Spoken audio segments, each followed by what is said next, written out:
Hello guys and welcome to Particular Play Paint. We are back with some for this time a casted match between myself and uh, CG Dodd. So I am on Japanese as usual and my opponent is on English. I am thinking about using some casted matches for the videos for some time because I feel it's pretty hard to manage between talking and actually playing the game. So, anyways, as you can see, with Japanese, I start with all my six villagers on food, and first two sheep I drop off immediately so that they don't run out of sheep and run them down the town center. And the seventh villager that comes out immediately builds a farmhouse there. For my opponent, they are going for immediate gold build, which is good, and one on wood, and then six on food, and one on gold. Probably one on gold would be nice, but then English does need some wood, although not this early. Uh, so let's follow each other's scouting path. And here, so here is my scout. I generally like to scout out from one side to another, gradually scouting out the whole map. Some people try to go in circles. Uh, this match is a great example of one thing that between micro and strategy. You can have great micro and unit controls, but still, if you don't have a good strategy, you might lose. And if your opponent have good micro, you can actually beat them with good strategy. APM is not the end all be all of this game. So, this is kind of supposed to be a casted game, and alongside it, it can be a sort of a guide for people in lower elos or who are just starting out. Just keep in mind, any advice I give is only applicable for people below silver or ones who are starting out. I am myself gold, and I'm not qualified to advise you beyond that. So, I am going for my Toara upgrade. I generally like to go for it first, or sometimes I go for the Tatara first. Uh, this upgrade is unique to Japanese, and it gives your villagers movement speeds and carry capacity. So Japanese don't have wheelbarrow. Instead, it is divided into three different parts. So my opponent is already starting to age up with three villagers, and they're building the council hall. Pretty fast age up for them. 2 minutes 59 they started. I am not yet at age up, and now I have enough to age up. So I start with three villagers, and I will soon pull two from gold to increase the speed here. So I generally like to age up with 5 to 6 villagers. Ideally, you should age up with 6 villagers. Here, I pull one villager less, and I don't notice it, which is bad on my part. Uh, so, um, we are both going up to the feudal age, and then from there the main game will start because both Japanese and English come online at feudal age. Ooh, look at the number of sheep my opponent has. That's a lot of sheep. How many we have here? Eight. Total 8 sheep right there. Hmm. I didn't get much sheep in my scouting, and also I have been dropping off. I don't know how long he has been. They have been scouting around, and then before the drop off. So both of us will go up to utilize around 5 minute mark, which is a decent timing. At this point, I think I have sent my scout down here somewhere. Wait, where is my scout? Okay, I found my scout. Okay, apparently not. Anyways, so now we have 5 on food here, which will maintain villager production with some extra, and we have 6 on wood. The gold villagers goes back to gold, and now we have enough gold for our Tatara upgrade, and our opponent reaches the feudal just few seconds after us. So 4 minutes 48 for both of us. So now here you can see I am dropping a barrack. So my plan, mostly against English or any other ship when I am playing Japanese, unless it's French, is to go for early samurai pressure. So if you can manage to master samurai before England does get a decent amount of longbows, then the longbows don't really do much. But my opponent here is on point and already starting to make their longbows, and that's one longbow and two longbow, two longbow. Okay, and the council hall makes the longbows faster, so it's equivalent to about two archery ranges at the same time. So it's quite fast. So you will have twice as many units as I'm if I also constantly produce from my barracks, but I'm a bit late on my production. I'm dropping the second barrack here now to match that production speed. So now see how so generally what happens is the samurais are good counter for the longbow because of the shield. They can easily get close to them because the shield blocks their attacks. And now see what happens here. The samurai blocks one attack, and there is a decent mass of longbows, and he's pulling them back and then attacking with his scout on the samurai. So my samurai gets blocked there. I don't notice. Now I pull my scout back here. I noticed this council hall, and I was scouting behind his base. And so now he's starting to have a good mass of long when he is trying to harass this gold position from here, and a bit of miss micro from me here. So this is I'm talking. He has a good archer micro. He is pulling back his archers. Now I am building to summarize, but I lose all my gold villagers almost. One of them survive, I guess. Yes, this one survives. And now I have to summarize which are on the longbows, but the longbows do manage to get away just in moment. And there should be more longbows coming up. Yes, there are more longbows coming up. There are 3 in queue, which is a good number to have in queue because the council hall produces faster. You generally can put one extra, but my opponent here is housed, and here you can see the resource divide. My opponent has more food than me and gold than me because longbows are cheaper, much cheaper than the samurais. So each samurai he actually kills is a lot of value for him. For example, how much does the samurai cost? 100 food and 30 gold. So that's 130 resources up there. And look at this. There is a good mass of longbows, and they can do decent damage to the samurais. And at this point, I am not able to get my upgrade also because of the actual gold deficit I am in because of this constant assault of longbows. And this is what you want to do.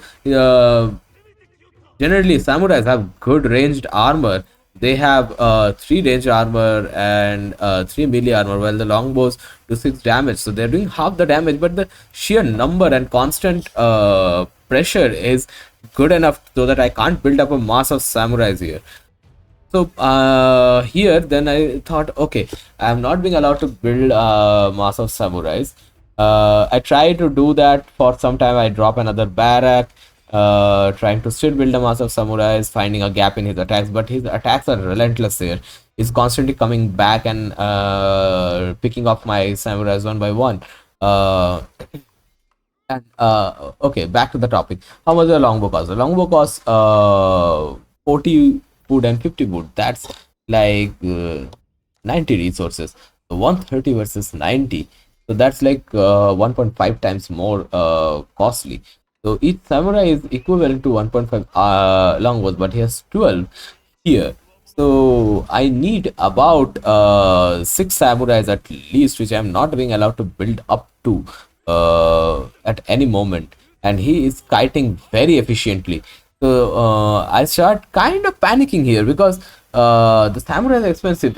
He can easily age up while building longbows because they are not that costly. While if I constantly build samurai, I will not be able to age up.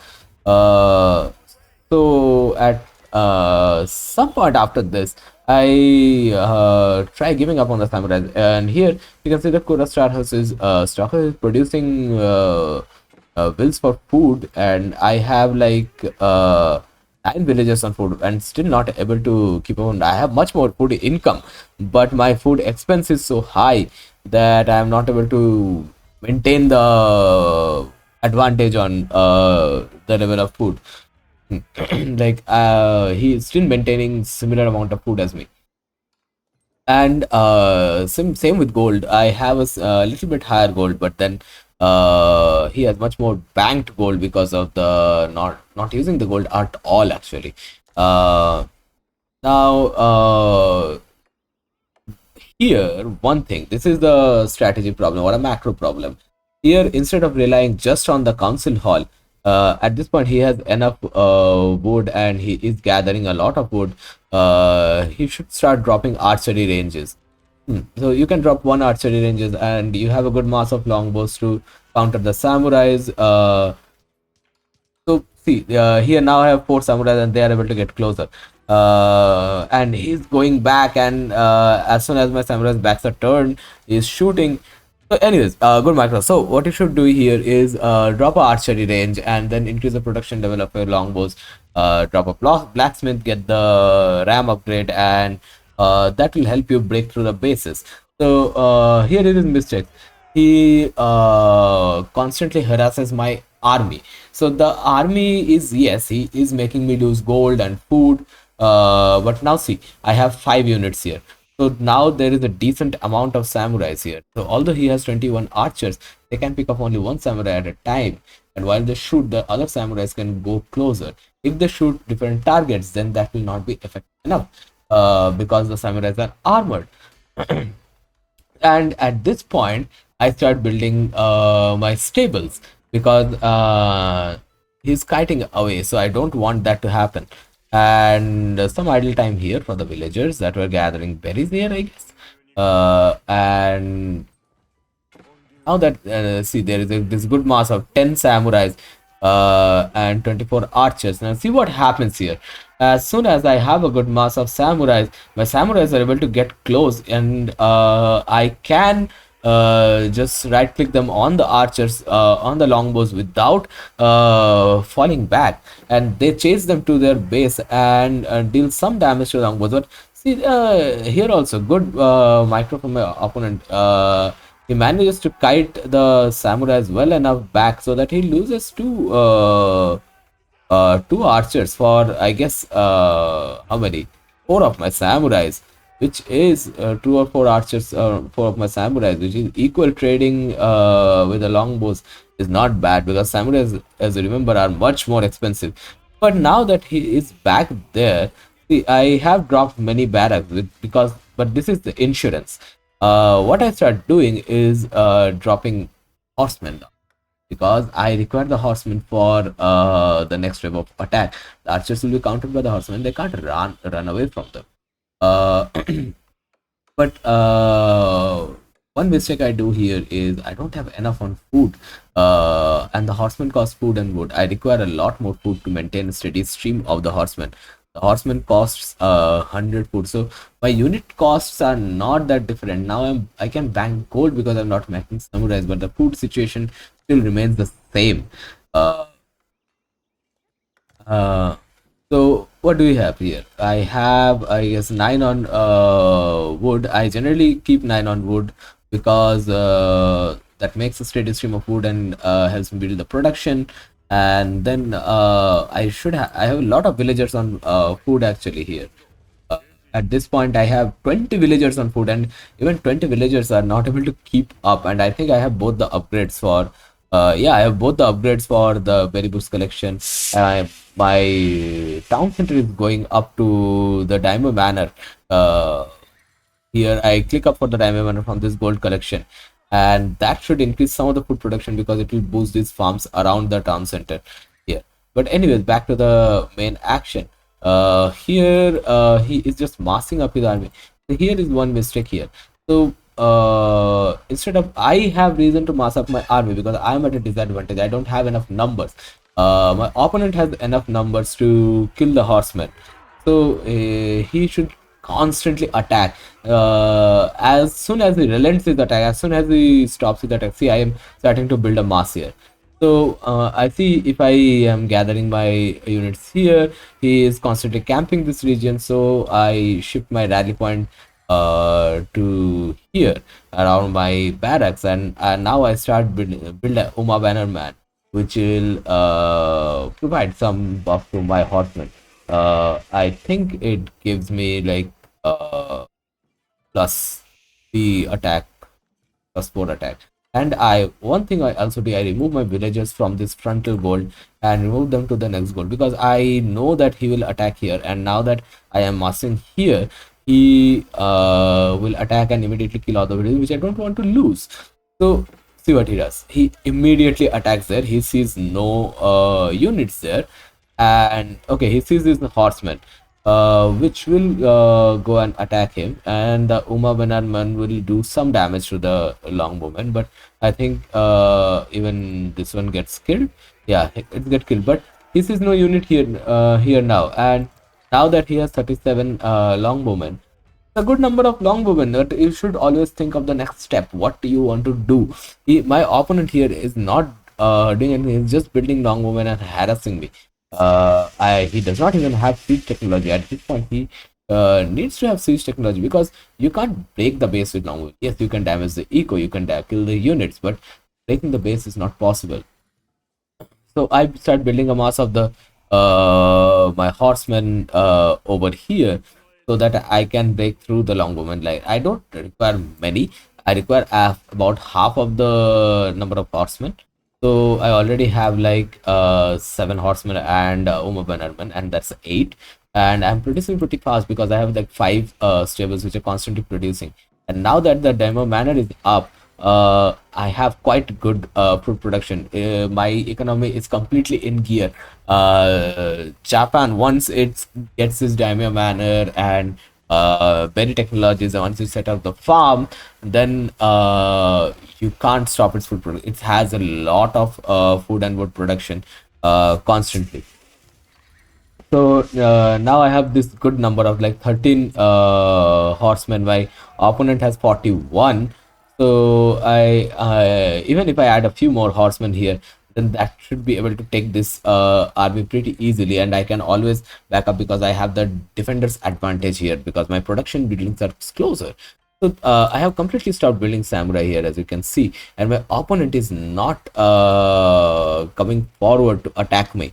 He's allowing me to mass. Is not going inside my base, and now as soon as he comes in, he has 4 spears, but that would not be useful against this 17-18 horsemen, because and I immediately ignore the spears and start chasing behind the archers, which will get immediately decimated, as you can see.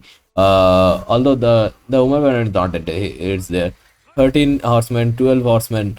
He is killing off the horsemen, yes, but then his archers are also dying in the process. Although my pathing here gets a bit weird because of the process, but then I send 5 more horsemen before he can kill off all of them.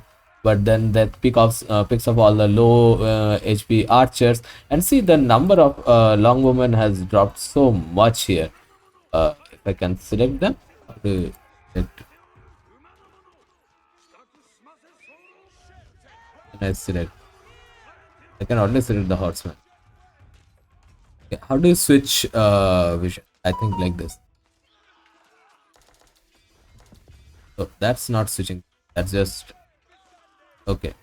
Uh, okay. I don't know.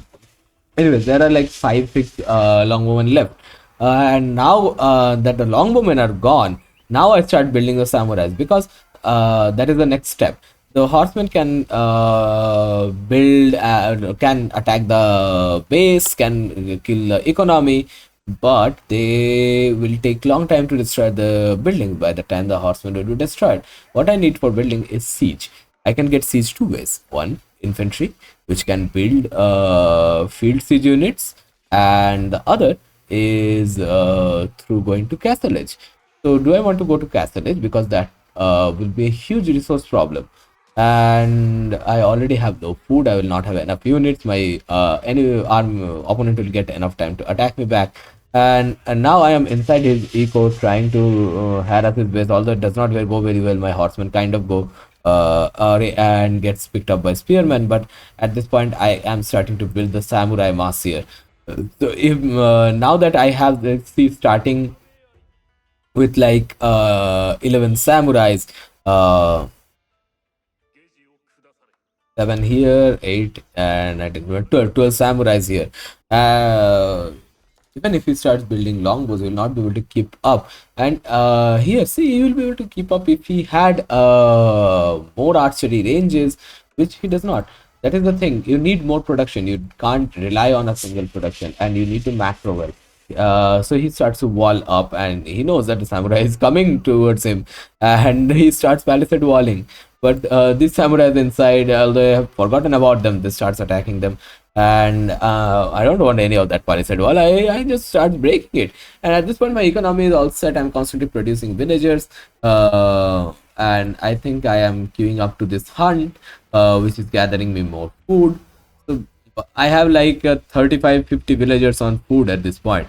uh, so, even though he has attacked me so many times, his villager kills are only 5. He has never gone into my economy. So no actual damage has been done. So see, this is the power of the council hall.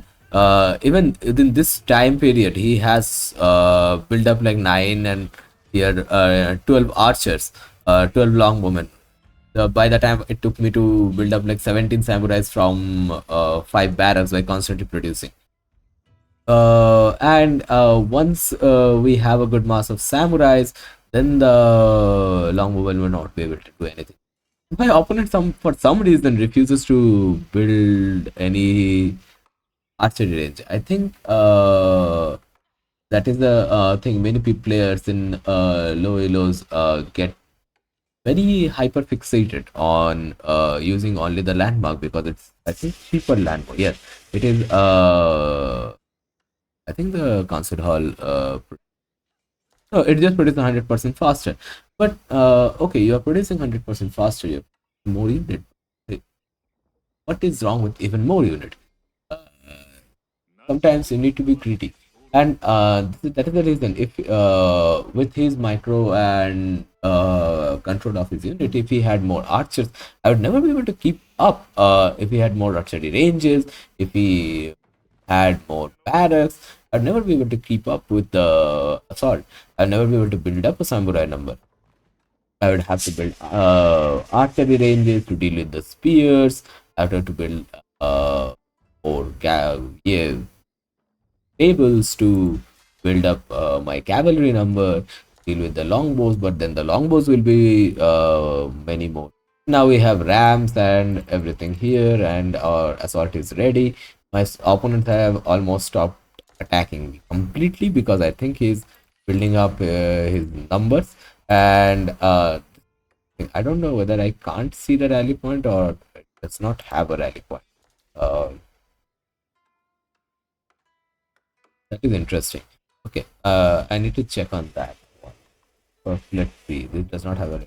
Okay, I can't see the rally point because it is coming up here and it's. But I was going to say always you should set a rally point.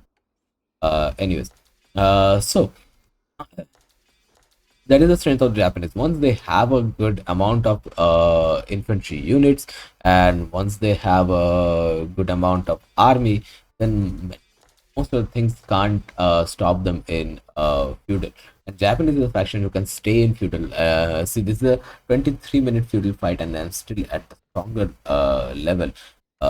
I have armored units, and let's look at the men at arms from. Anyways, so the early men at arms are a good counter to with this mass of samurai. And always, yeah, more production, more production. Single building production is not going to cut it. If you have more production, that reduces your micro time. You don't have to deal with waiting for units. Uh, uh, you have a good economy here, 2TC, good build order, and banking resources does not do anything if you're not doing anything with them. So my bank resources are very low. It is good to have bank resources for long fights, but if you don't have a standing army, then your banking forces, which are not doing anything for you on the field, they're just in your bank. If you have a standing army, then the bank is your backup, your reinforcement. And any moment now, think I should start attacking any moment now. So this is a bad habit of mine. I wait a bit too long for attacking. Sometimes I build up my units a lot. So I have to learn that myself. Relentless attacking. Don't give your op time. And but as I said, I have bad micro and speed. I don't play very fast. I play very slow and I play with more strategy. But that has helped me win games. I have won against people who have much higher actions per minute than me, who have much better micro than me. Sometimes it's about the faction you play. Sometimes, and this is the thing. Neither English or Japanese are very micro intensive factions, but my opponent has good micro even there. Uh, Yeah, I think his APM was higher than me comparatively, and I don't know what is he doing. Hmm. Okay, okay. Let's switch our vision from faster mode to normal mode, and this is. Can I observe my opponent? Let's follow his vision. So, okay, they are currently building the White Tower, trying to increase the defenses here. But my samurais are already, and the buildings are more damage while they are being built. Uh, and I don't know what they're watching here. Yeah. So the White Tower is built, it is shooting my samurais, but then it is already down mostly. And he's building units, longbows, but at this point the game has been busted for long. The moment he stopped relentless attacking me, and moment he stopped dealing with units or producing more units, at the moment he lost. The rest was just putting the nail in the coffin. But there is a thing, good player, even a player who can will lose if they don't have their strategy well done. If they don't have a proper plan of what they want to do next. What is the goal of the assault? What is the point of it? Any assault you do normally has this goal of trying the opponent's economy or reducing the opponent's economy, after which you can get ahead of them and then use that to uh, win against them by killing their base or by winning the sacred side. And always, it's always better to be on the front pedal, or is trying to make a move, always forcing your opponent to do something. Because when you force your opponent to do something, when they have to react to what you are doing, then they are making very quick decisions. They can be wrong. So that is the point, and this is a new format of video I'm trying. I will give some tips and while casted game plays in the background, mostly my ranked game, whichever I like, and just let me know how you'd like. And thank you for watching. I'll see you next time.